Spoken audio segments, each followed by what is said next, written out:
Hello दोस्तों, आज हम लोग लाइट के बारे में पढ़ेंगे।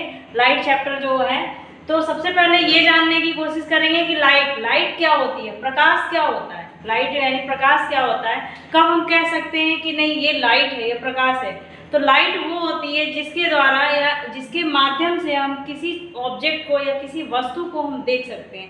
यानी जब कोई ऑब्जेक्ट हमें विजुअल हो रहा है तो वो लाइट के द्वारा हो रहा है। विदाउट लाइट के हम कोई भी ऑब्जेक्ट को या किसी भी चीज़ को हम देख नहीं सकते हैं, वो विजुअल नहीं हो पाएगा। तो लाइट क्या होती है, लाइट हम लोग जान गए। और इसके कुछ प्रॉपर्टीज होते हैं, लाइट के क्या क्या प्रॉपर्टीज होते हैं, उसके अलग अलग अपनी क्वालिटी होती है। तो लाइट क्या होता है उसके बारे में जानेंगे। सबसे पहले इसका प्रॉपर्टीज है लाइट का कि लाइट एक प्रकार की एनर्जी है। ये एनर्जी क्यों है, क्योंकि ये एक मीडियम है जिसके द्वारा हम किसी ऑब्जेक्ट को देख पा रहे हैं, उसको विजुअलाइज कर पा रहे हैं, वो एनर्जी के फॉर्म में है। सेकेंड है, जो लाइट होता है वो विद्युत चुंबकीय तरंग यानी इलेक्ट्रोमैग्नेटिक वेव्स के फॉर्म में होता है।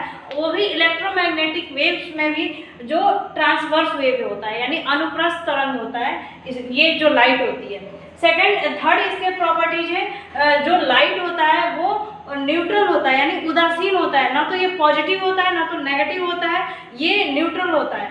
ठीक है। फोर्थ जो होता है कि इसके लिए यानी लाइट के लिए, लाइट को चलने के लिए किसी भी तरह की मीडियम यानी माध्यम की जरूरत नहीं होती है। ठीक है। नेक्स्ट होता है कि स्पीड क्या होती है। लाइट की स्पीड होती है 3 × 10⁸ मीटर पर सेकेंड, ये लाइट की स्पीड होती है।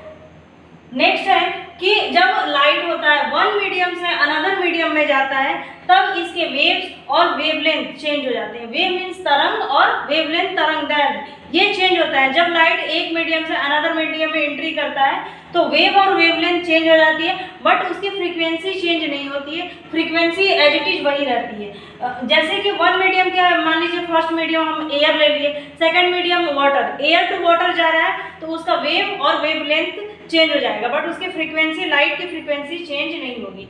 नेक्स्ट है स्पीड ऑफ लाइट। जब कम होता है, जब भी लाइट की स्पीड कम होती है तो हम समझेंगे कि वो जो मीडियम होगा वो डेंसर मीडियम होता है यानी सघन माध्यम होता है। ठीक है। और सघन माध्यम में यानी डेंसर मीडियम में लाइट की जो रिफ्रैक्शन होता है वो अधिक होता है, यानी रिफ्रैक्शन अधिक होगा। और नेक्स्ट होता है जब स्पीड ऑफ लाइट अधिक हो जाता है, स्पीड ऑफ लाइट यानी ज़्यादा हो जाती है, तब वो जो मीडियम होता है वो रेयरर मीडियम होता है। रेयरर मीडियम यानी विरल माध्यम। विरल माध्यम क्या होता है, यानी इसमें जो पार्टिकल्स होते हैं वो दूर दूर होते हैं, तो उसमें जगह ज़्यादा होती है, इसीलिए लाइट की जो स्पीड है वो ज़्यादा चलती है, स्पीड ज़्यादा हो जाती है। और डेंसर मीडियम में डेंस यानी पार्टिकल पास पास होते हैं तो लाइट की स्पीड होती है वो स्लो हो जाती है, कम हो जाती है। और जब लाइट की स्पीड स्लो हो जाती है तो रिफ्रैक्शन ज़्यादा हो जाता है जिसे डेंसर, और जब लाइट की स्पीड अधिक हो जाती है तो वो होता है रेयरर मीडियम, तब उसका रिफ्रैक्शन क्या हो जाता है, कम हो जाता है। रिफ्लेक्शन ऑफ लाइट क्या होती है, इसको बोलते हैं प्रकाश का परावर्तन। परावर्तन क्या होता है, परावर्तन मीन्स होता है टकराना, रिफ्लेक्शन मीन्स होता है कि किसी भी ऑब्जेक्ट से लाइट को रिफ्लेक्ट करना यानी टकरा जाना, तो क्या कहलाता है, रिफ्लेक्शन ऑफ लाइट। तो ज़्यादातर से जो लाइट की रिफ्लेक्शन होती है वो किस चीज़ पे होती है, जो प्लेन होती है, जो भी ऑब्जेक्ट प्लेन होती है यानी प्लेन मिरर हो जैसे कि, तो ज़्यादातर से हम जो रिफ्लेक्शन पढ़ते हैं वो मिरर पे ही पढ़ते हैं, है ना। तो reflection of light, reflection of light क्या होता है, तो जब भी लाइट्स जो होती है किसी भी प्लेन से रिफ्लेक्ट हो जाती है, तो किसी भी प्लेन से या किसी भी मिरर से मिरर पे आती है, रिफ्लेक्ट यानी टकराती है, और टकरा के पुनः उसी मीडियम में वापस चली जाती है। जैसे कि मान के चलो ये लाइट आई, इसको मान के चलते हैं, ये मानते हैं प्लेन मिरर, इसको ऊपर वाले को पूरा मानते हैं फर्स्ट मीडियम और नीचे को मानेंगे सेकंड मीडियम। तो इसमें क्या हुआ, लाइट आई और इस प्लेन से टकराई, रिफ्लेक्ट हुई और रिफ्लेक्ट होकर तुरंत इसी मीडियम में वापस चली गई, आगे टकराई और इसी मीडियम में वापस चली गई, वो सेकंड मीडियम में नहीं गई।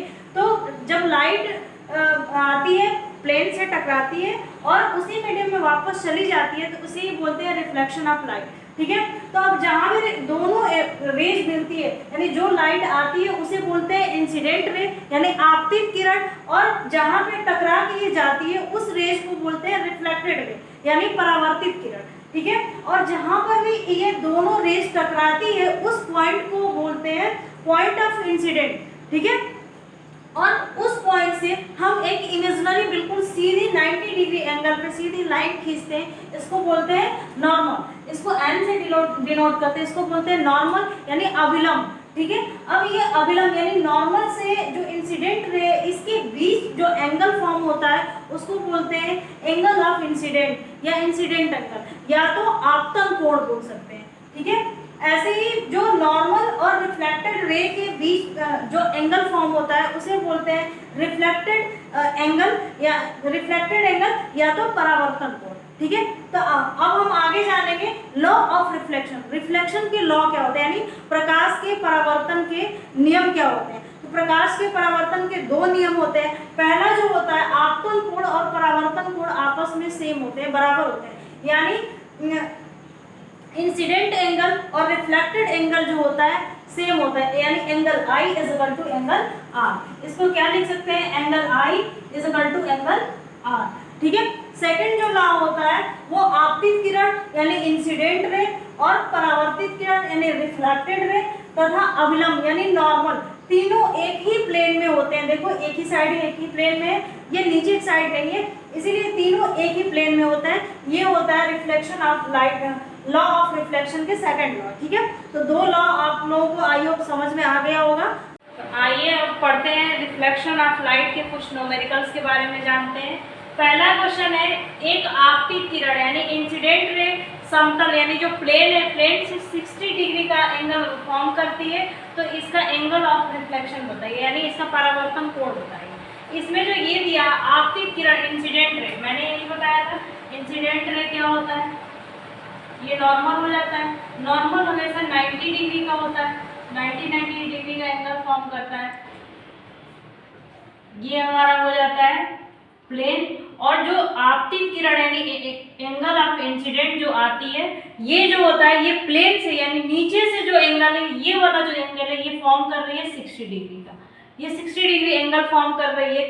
तो फिर ये बोल रहा है कि एंगल ऑफ रिफ्लेक्शन बताइए।